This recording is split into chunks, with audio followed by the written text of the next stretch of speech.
మన ప్రభువైనటువంటి యేసుక్రీస్తు నామానికే అనంత మహిమ ఘనత ప్రభావం కలుగునుగాక. షాలేం స్వరం చూస్తున్న మీకందరికీ హృదయపూర్వకమైనటువంటి ప్రేమ వందనాలు. దేవుని యొక్క మహాకృపలు, మరొక రాత్రి దేవుని వాక్యం వినే గొప్ప భాగ్యం దేవదేవుడు మనకు అనుగ్రహించాడు. అందులో బట్టి ప్రభువుని స్తుతించాలి. ప్రత్యేకంగా చాలామంది ప్రార్థన అవసరాలు కోరుతున్నారు.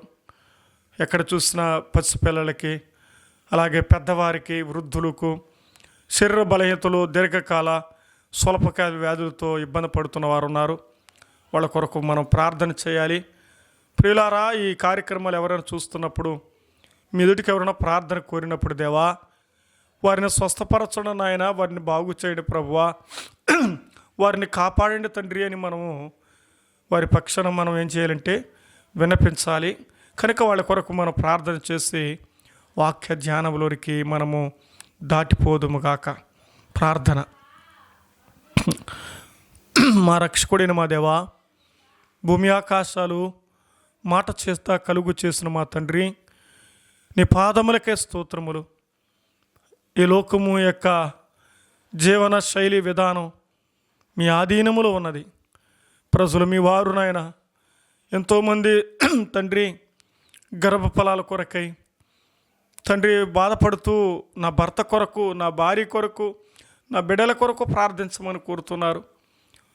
ఇప్పుడున్నటువంటి వాతావరణ మార్పులో చాలా వరకు దగ్గు, జలుబు, జ్వరాలు తండ్రి హాస్పిటల్లో పడిన వారు ఎంతోమంది చూస్తూ ఉన్నాం. పసిపిల్లలని లేదు ప్రభు, ఇన్ఫెక్షన్లతో బాధపడుతున్నారు. తండ్రి మీరు కాపాడండి, స్వస్థపరచండి నాయన, బాగు చేయి తండ్రి.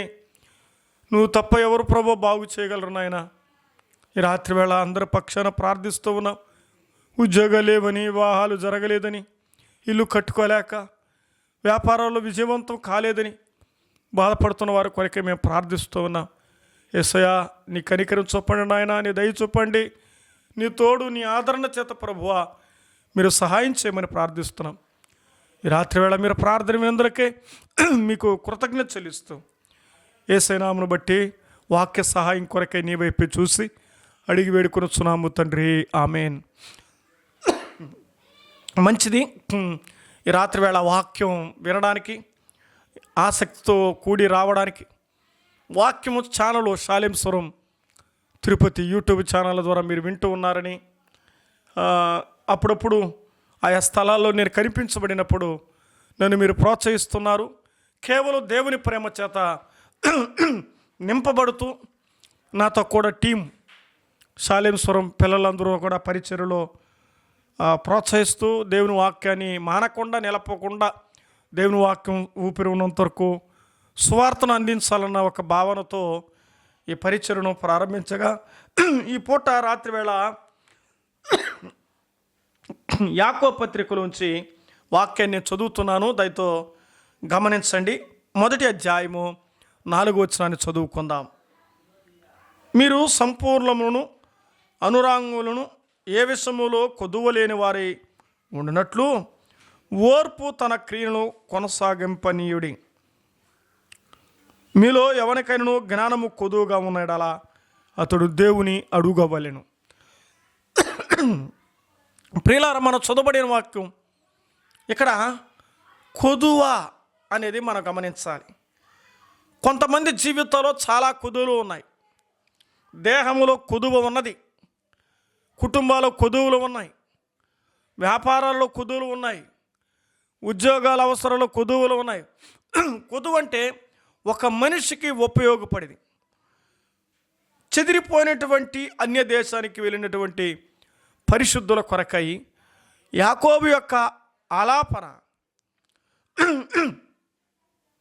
యాకోబు యొక్క విన్నపం, నా సహోదరులారా అని మొదలుపెట్టి మీరు సంపూర్ణను అనాంగులను ఏ విషయములో నేను కొదువలేని వారే ఉన్నట్లు అని మనం చూస్తున్నాం. కొదువలేని వారు, యాకోబు మనస్సు ఏంటండి?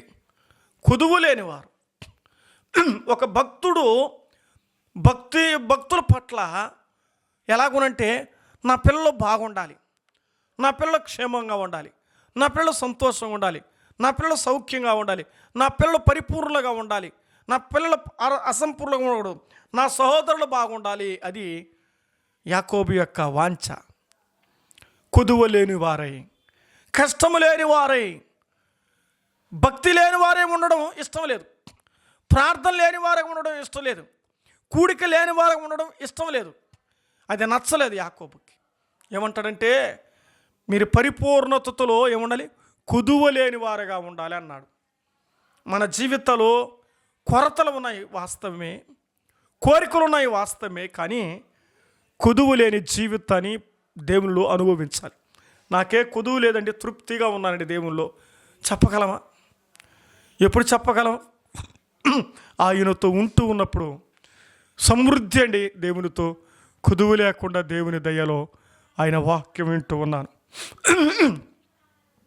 ఇలా మేము చెప్పగలుగుతున్నాం. రెండోది, మీరు వినగలుగుతున్నారు. చెప్పే భాగ్యం దేవుడు మాకు ఇచ్చాడు. వినే ఓపిక, వినే భాగ్యం, వినే ధన్యత మీకు ఇచ్చాడు. ఇది దేవుడు మనకి ఇచ్చినటువంటి కొదువు లేని బ్రతుకు. మన జీవితంలో ఎన్ని కొదువులు ఉన్నా దేవుని బంధం కొదువు లేకుండా ఉండాలి. అందుకని కదా మీరు సంపూర్ణులను అన్నాడు. ఎప్పుడు కొదువు లేని వారగా ఉండాలంటే, శోధనలో ఉన్నప్పుడు కొదువు లేని వారగా ఉండాలి, కష్టాల్లో పడినప్పుడు కొదువు లేని వారే ఉండాలి, కన్నీళ్ళ మధ్యలో ఉన్నప్పుడు కొదువు లేని వారు ఉండాలి.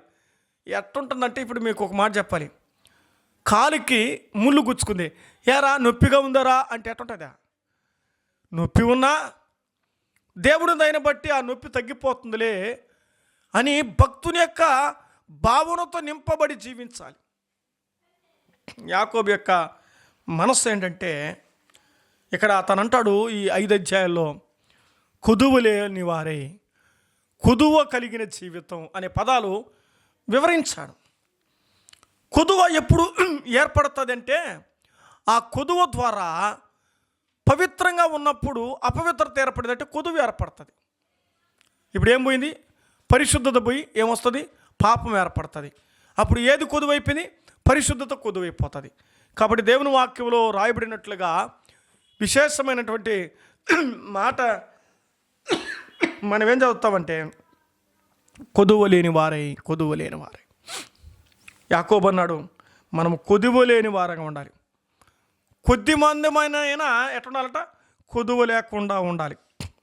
కూడుకునుటలో కొదువ ఉండకూడదు, ప్రార్థించుటలో కొదువ ఉండకూడదు, సేవలో కొదువ ఉండకూడదు, పరిచయలో కొదువ ఉండకూడదు, ఆత్మవేశములో కొదువ ఉండకూడదు, భక్తిలో కొదువ లేకుండా ఉండాలి. కొదువ లేని వారై, కొదువ లేని వారే, కొదవ కలిగిన వారే కాదు. మళ్ళా చాలామంది ఉన్నదంతా కొదవ పెట్టుకుంటారు. ఆ విషయం మాట్లాడలేదు ఇక్కడ. నీ భక్తి కొరకై నీవు కొదువు లేకుండా బ్రతకాలి. నీ భగవంతుని కొరకై కొదువు లేకుండా బ్రతకాలి.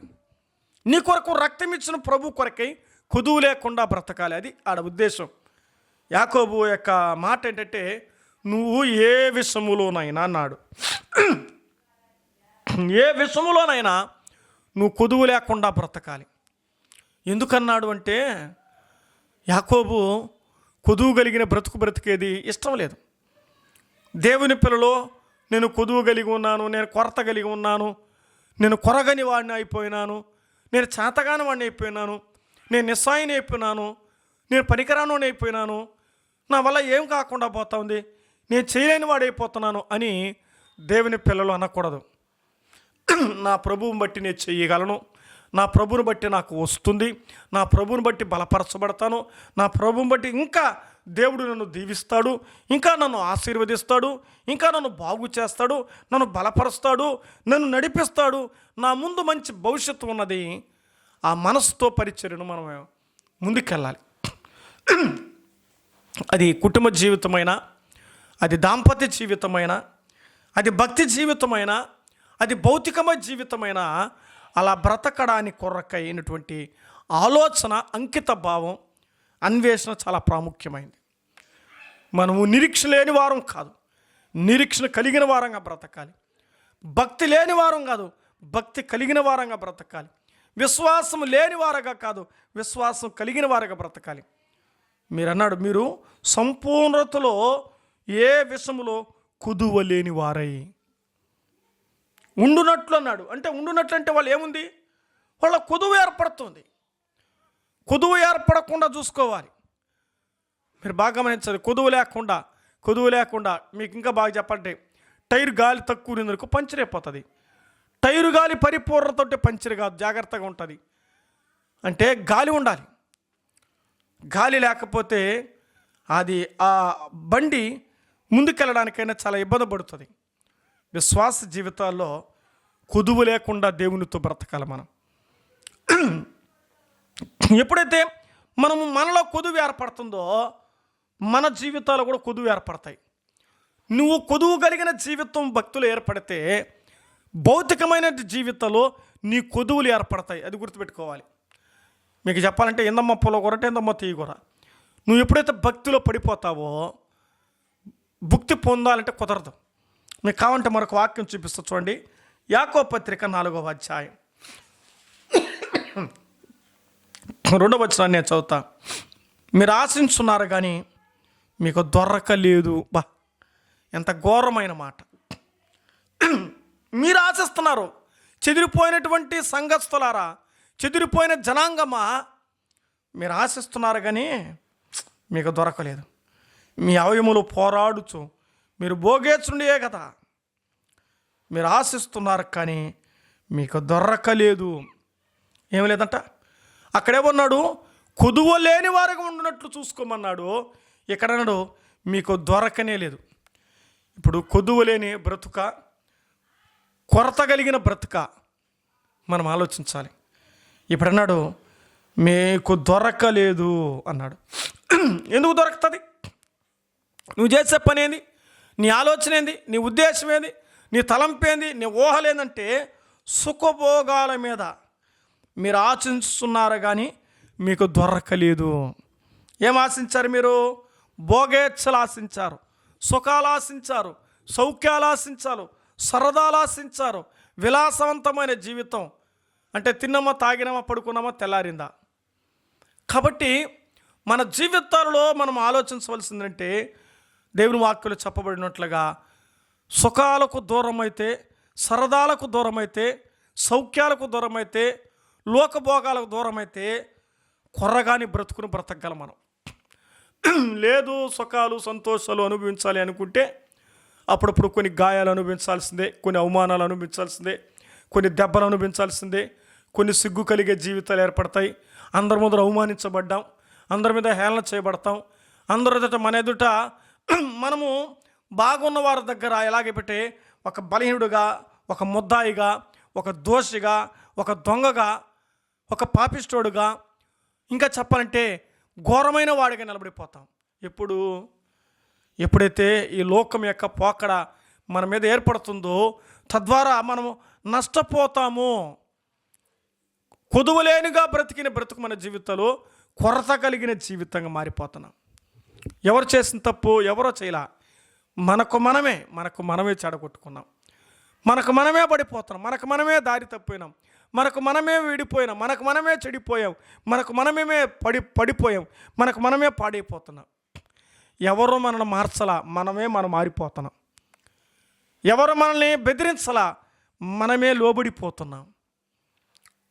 నేస్తమా, ఈరోజు చెప్పే ప్రతి మాట మన జీవితానికి అన్వయిస్తే మన బ్రతుకు ఎలా ఏర్పడిందో, మన బ్రతుకు ముగింపు ఏమవుతుందో మనకు తెలుసు. మనం ఎలా బ్రతకగలమో మనకు తెలుసు.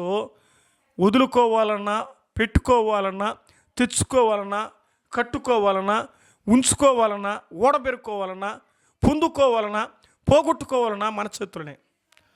మనం అనుకుంటే ఏదైనా చేయగలం, మనం అనుకోకపోతే అసలు లెక్క కూడా చేయలేవు.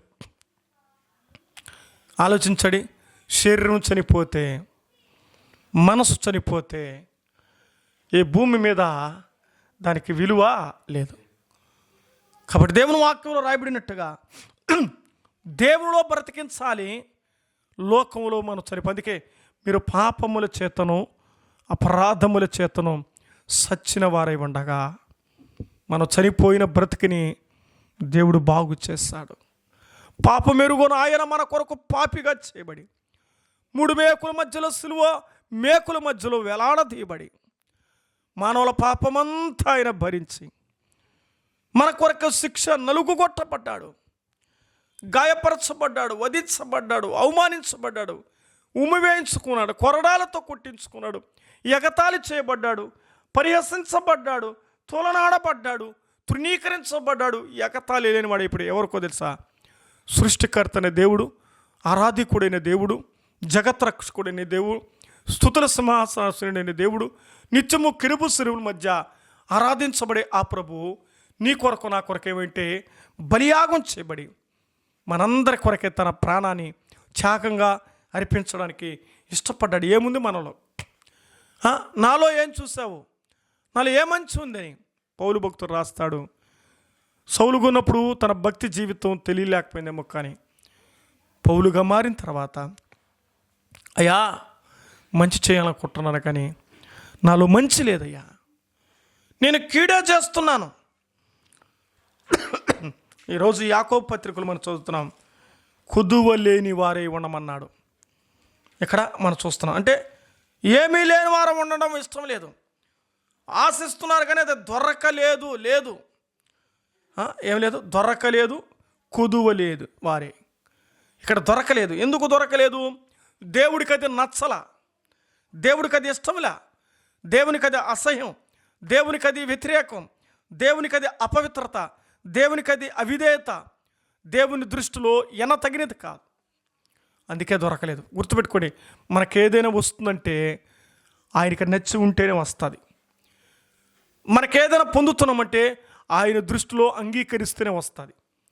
మనం తెచ్చుకునేటువంటి బట్టలైనా, డబ్బైనా, జీతమైనా, ఈ లోకంలో సంపాదించే వస్తువులైనా, వాహనాలైనా అది దేవుని దయ. ఈరోజు మనం కొంటున్న వస్తువులు ఏదైనా దేవుడిచ్చిన భాగ్యం. కలిగి ఉన్నదేది కూడా ఆయన లేకుండా కలుగలేదని ప్రసంగి గ్రంథం 5:19 ప్రకారం దేవుడు మనకిస్తూ ఉన్నాడు. దేవుడిస్తేనే సంపాదించగలుగుతున్నాం. ఆయన ఇచ్చిన సంపాదన, ఆయన ఇచ్చిన భాగ్యం, ఆయన ఇచ్చిన ధన్యత, ఆయన ఇచ్చిన అవకాశం, ఆయన ఇచ్చిన తరుణం, ఆయన ఇచ్చినటువంటి మరి ఇటువంటి ఆ స్థాయి, ఆ వైభవం, ఆ ధన్యతకు కారణం దేవుడే. కాబట్టి మనం ఆలోచించాలి, ఈరోజు మనం అనుభవిస్తున్నదంతా కూడా అనుభవించే ఆరోగ్యం, ఆరోగించే ఆహారం కేవలం నీదే కదా ప్రభువా, కేవలం నీదే కదా నాయన. ఈరోజు మనం అనుభవిస్తున్నామంటే ఆహా దేవుని కృప కాదా, దేవుని దయ కాదా? దేవుని దయ లేకపోతే, దేవుని కృప లేకపోతే మనం ఏమైపోతాం? ఆలోచన చేద్దాం. ఇక రాయబడిన మాట, దొరకలేదు, ఆశిస్తున్నారు. ఎంతోమంది ఎన్నో రకాలు ఆశిస్తున్నారు, కొన్ని అవి దొరకడం లేదు. దేవుడు దూరం చేస్తున్నాడు, దేవుడు దూరం చేస్తున్నాడు. ఆ తర్వాత దేవుని వాక్యములో మనం ఆలోచన చేస్తే మరొక మాట చూద్దామండి. యాకోబు పత్రిక 5వ అధ్యాయం 17వ వచనం చదువుకుందాం. యాకోబు 5:17లో, ఏలియా మన వంటి స్వభావము గల మనుష్యుడే, వర్షింపుకుండునట్లు అతడు ఆసక్తితో ప్రార్థన చేయగా 3.5 సంవత్సరం భూమి మీద వర్షింపలేదు. రోషము కలిగినటువంటి దైవ సేవకుడు ఎవరు రాయబడేది ఇక్కడ? ఏలియా. ఏలియా దేవుని కొరకే రోషంగా బ్రతికినవాడు, దేవుని కొరకు దేవుడు వెళ్ళమన్న స్థలాలకు వెళ్ళినవాడు, ఉండమన్న స్థలాలు ఉండినవాడు. తన నోటారా పలికించబడిన మాట, వర్షమా పడకూడదు. అప్పుడేమైంది? వర్షింపలేదు కదా. లేదు అనే పదాలు చూస్తున్నాయి ఇక్కడ. యాకోబు పత్రిక పదంలో కొదువలేని వారై, దొరకలేదు, ఇక్కడ వర్షింపలేదు. వర్షింపలేదంటే ఎవరు చెప్పారు? ఇప్పుడు దేవుడికి ఏలియా చెప్పాడు. ఒక అర్థం చేసుకో, ఒక మనిషి మాట దేవుడు వినాలా, దేవుడి మాట మనిషి వినాలా? అంటే మనిషి మాట దేవుడు వినడం అంటే నచ్చితే వింటాడు, ఆయన పని చేసిన వారి మాట అంటాడు. ఏలియా నువ్వు కెరీతు వాగి దగ్గర ఉన్నట్టే, సరే ప్రభువా. ఏలియా ఇంకా చాలు కానీ నువ్వు సారేపతి విధవరాల దగ్గరికి పో, సరే ప్రభువా. నువ్వు పోయి ఈ దేశానికి చెప్పు 3.5 సంవత్సరం అసలు వర్షమే పడదని చెప్పు, నేను చెప్పిన చెప్పు అన్నాడు. సరే ప్రభువా. అర్థమైందా? ప్రవక్త దేవుని మాట విన్నాడు. ఇప్పుడేమయ్యాడు? ఏలియా ప్రార్థన చేస్తే ఏలియా మాట దేవుడు విన్నాడు. వర్షింపలేదు అనే మాట మనం ఇక్కడ చూస్తున్నాం. అసలు వర్షమే పడలేదంట. ఎవరు చెప్తా? ఏమయ్యా మనం చెప్తే జరుగుతుందా? బాబు, అయ్యా బాబు వింటున్నారు ఎవరైనా? ఒకసారి ట్రై చేయి. వర్షం పడుతున్న సందర్భంలో, ఏ వర్షమా ఆగిపో ఆగిపో ఆగిపో అంటే, ఆగిపో ఆగిపో ఆగిపో అంటే దేవుని దృష్టిలోది ఎన్న తగినదైతే, నువ్వు దేవునికి సేవ చేసిన వాడిగా పరిశుద్ధమైన జీవితం జీవించిన వాడివైతే అది ఆగిపోతుంది. దేవా, ఈ కార్యక్రమం జరిగించాలయ్యా, ఇది నీ పరిచయం ప్రభువా, నీ చిత్తం బట్టి ఇక్కడ జరుగుతుందని అని అడిగితే, దేవుడు నచ్చితే దేవుడు కార్యం చేస్తున్నాడు. కాబట్టి వర్షింపలేదు లేదు, కొదువలేని వారై, తర్వాత దొరకలేని వారై, ఇక్కడ ఆ మాట చూస్తున్న తర్వాత వర్షింపలేని వారై. ఎవరెవరి గురించి రాశాడు? ఒక భక్తుని గురించి రాశాడు. రెండవది ఒక పాపిని గురించి రాశాడు. మూడవది ఒక పరిశుద్ధుని గురించి రాశాడు. ఒక విశ్వాసి, ఒక పాపిష్టి, ఒక దైవ సేవకుడు, ముగ్గురుని గురించి రాశాడు. ముగ్గురిని గురించి రాస్తూ ఆయన గురించి కూడా తను ఈ గ్రంథంలో రాసుకున్నాడు. యాకోబు పత్రిక 1వ అధ్యాయం 17వ వచనం చదువుతారండి. నేనే చదువుతానే, అక్కడ రాయబడిన మాట ఏమి రాశాడు చూద్దాం. శ్రేష్టమైన ప్రతి ఈవియు, సంపూర్ణమైన ప్రతి వరమును పరసంబంధముకు జ్యోతి తండ్రి దగ్గర నుంచి వచ్చును. ఆయన యందు ఏ చంచలత్వమును గమనమైనను ఏ ఛాయను లేదు. ఇక్కడ లేదు. యేసు ప్రభువులో చంచలత్వము లేదు. ఇక్కడ దేవుని గురించి రాయబడింది. ఎందుకు గురించి చెప్పాను? ఇప్పుడు నేను 4 కారణాలు చెప్పాను. విశ్వాసిలో లేకుండా ఉండవలసింది, అవిశ్వాసలో లేకుండా ఉండవలసినది, సేవకుల్లో ఉండవలసినది, దేవునిలో లేకుండా ఉండవలసినది. 4 గురించి చెప్పాను నేను. యాకోబు పత్రికలో మనతో మాట్లాడేటువంటి సూటైనటువంటి మాట, యేసు ప్రభులు ఏమి లేదట, ఏ చంచలత్వం, ద్విమనస్సు. చంచలత్వం అంటే అప్పటికప్పటికి కదలుతూ ఉంటారు, మెదులుతూ ఉంటారు. చంచలత్వం అంటే సముద్రం యొక్క తరంగాలు పోలిన వారు. వాళ్ళ అస్థిరులు. వాళ్ళు కొంచెంసేపు కూడా కుదుటిగా కూర్చోరు, కొంచెంసేపు కూడా వినరు, కొంచెంసేపు కూడా పాడరు, కొంచెంసేపు కూడా ప్రార్థించరు. కొంచెంసేపు వాళ్ళ అస్థిరం. ఒక మాటలు చెప్పాలంటే నీడ ఎలాగైతే ఒకరిని వెంబడిస్తుందో వారు అస్థిరం. ఏ చంచలత్వమైనను ఏ ఛాయను లేదు.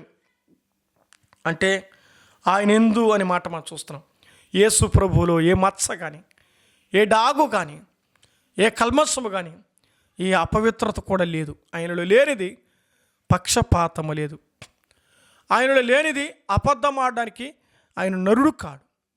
యేసు ప్రభువులో లేనివిది పాపమే లేదు. ఆయనలో యేసులో ఏమి లేదు, పాపమే లేదు. మీరు కావాలంటే చూడండి, పేతురు 1వ పత్రికలో నేను ఆ మాట చదువుతాను. 1 పేతురు పత్రిక 2వ అధ్యాయము 23వ వచనం, ఇలా 22వ వచనం చదువుదాం. 22. ఆయన పాపము చేయలేదు, ఆయన నోట ఏ కపటము లేదు. యేసు ప్రభులో ఏం లేదండి, పాపము లేని ప్రభు. ఆయన లేనిది పాపం, ఆయన లేనిది చంచలత్వం, అస్థిరమైన జీవితం ఆయనలో లేదు. యేసు ప్రభు మచ్చ లేకుండా బ్రతికాడు. యేసు ప్రభు ఏ మాలిన్యము ఎరగనివాడు, అంటనివాడు, పాపము లేనివాడు, పరిశుద్ధుడు. ఆయన నిష్కలంషుడు, నిర్దోషి, పవిత్రుడు, శ్రీమంతుడు, సత్పురుషుడు. ఒక మాట చెప్పంటే, సత్పురుషుడు అంటే పురుషులకెల్లా ఉత్తమమైన వాడని అర్థం. అర్థమైందంటే ఉత్తమమైన వాడని అర్థం. సత్పురుషుడు అంటే ఎవరెట్టనా కండి, అతడు ఉత్తముడు. ఆ పేరు ప్రభుకి మాత్రమే వర్తించగలుగుతుంది. యేసు ప్రభు సత్పురుషుడు. 10,000 మందిలో ఆయన్ను గుర్తింపవచ్చును బైబిల్లో రాయబడింది. షోలమితటిది, నా ప్రియుడు ధవలవర్ణుడు, రత్నవర్ణుడు, 10,000 మందిలో నేను అతన్ని గుర్తింపవచ్చును అంటది. ఆలోచించండి, అంతమందిలో ప్రభుని గుర్తుపడతారంటే ఆయన యొక్క విధానం, ఆయన బ్రతికిన విధానం, ఆయన చేస్తున్నటువంటి విధానం, ఆయన అద్భుతమైన కార్యాలు, ఆయన ఆశ్చర్యమైన కార్యాలు, ఆయన నడిపిస్తున్నటువంటి కార్యాలు, ఆయన బాగు చేస్తున్న విధానం, వీటన్నిటిని పోల్చుకుంటే ప్రభువులో చంచలత్వం లేదు. కాబట్టి నలుగురు వ్యక్తుల గురించి ఈ రాత్రి వేళ మనం చదువుకున్నాం. ఆ నలుగురు వ్యక్తుల జీవితాల్లో పాపము మనం ఉండకుండా, ఆశించినది దొరకలేదు, వర్షింపలేదు, కుదువలేని వారై, చంచలత్వము లేని వారై, ఈ పదాలు మనం విన్నాం. ఈ రాత్రి వేళ వీటికి లోబడదాం. దేవా, నన్ను కూడా నాలో ఏది ఉండకూడదో, ఏది లేకూడదో నీ చేతులకు అప్పగిస్తున్నాను ప్రభు అని హృదయపూర్వకంగా మనసారా ప్రభుకి అంకితం చేసుకొని, ప్రభు పాదాలు పట్టుకొని, నిజమే నాయన, నేను విన్న వాక్యానికి వాస్తవమే, ఏం చేయమంటా ప్రభువా, నేను మానవుడని, నిమిత్తమాత్రుడే, నన్ను మార్చు ప్రభు అంటే, ప్రభుకి దేవుని మాటకి ఇష్టపడితే, ప్రభు దగ్గరికి వస్తే, ప్రభు మీద ఆధారపడితే, ప్రభు మీద నమ్ముకుంటే, దేవా ఎంత ఘోర పాపిని క్షమిస్తున్నావు, నా పాపాలు క్షమిస్తావా? అవును ప్రభువా, నేను దోషిని, నేను నేరస్తుడును, నేను దౌర్భాగ్యుడు, నేను పనికి మాలిన వాడును, సుఖభోగాలు వాంఛ కలిగిన వాడయ్యా, నన్ను మార్చు తండ్రి, నీ కుమార్తెగా నన్ను చేసుకో నాయన, పరలోక భాగ్యం పోగొట్టుకుంటానని ప్రభువుని అడిగినప్పుడు తప్పనిసరిగా దేవుడు క్షమించుటకు సిద్ధ మనస్సు గలవాడు, క్షమించుటకు దయాళత్వం కలిగిన వాడు. అటువంటి దేవుని ఈ రాత్రి వేళ మనము అంగీకరించి పాపాలు ఒప్పుకొని పరలోక పొంది దేవుని దీవెన పొందుదముగాక. ఆమెన్.